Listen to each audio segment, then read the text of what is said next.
আসসালামু আলাইকুম রহমতুল্লাহ। গোবর থেকে খামারে কি লাভ পাবে? গরু থেকে যে উচ্ছিষ্ট বের হয়, যেটাকে আমরা গোবর বলি, এই গরু থেকে খামারে চাইলে কয়েকভাবে লাভবান হতে পারে। এই গোবরগুলো এখানে দেখানো হচ্ছে, সকালবেলা খামার থেকে বের করে দেওয়া হচ্ছে।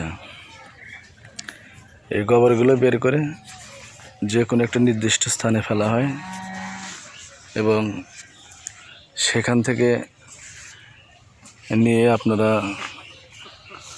নির্দিষ্ট সময়ের জন্য অন্য একটা জায়গায় রাখবেন, যেখান থেকে আপনি বৃষ্টির যে সময়গুলো থাকবে এই সময়ের গোবরগুলো একটা নির্দিষ্ট জায়গায় ফেললে সেগুলোতে পরবর্তীতে আপনারা জৈব সার হিসেবে জমিতে ব্যবহার করতে পারবেন। এবং যে সিজনটাতে বৃষ্টি হয় না সেই সময়ের গোবরগুলো আপনারা জ্বালানি হিসাবে ব্যবহার করতে পারবেন। এবং যদি আপনারা জ্বালানি বা গোবর সারটা যদি জৈব সার হিসেবে ব্যবহার নাও করেন, তো স্থানীয় ভার্মি কম্পোস্ট অথবা অন্যান্য সার কারখানাতে আপনারা এটা বিক্রি করে দিতে পারবেন। এটা মোটামুটিভাবে 10 থেকে 12 টাকা প্রতি ক্যারেট বিক্রয় করা যায়। তো আপনারা এভাবেই গোবর থেকে লাভবান হতে পারেন।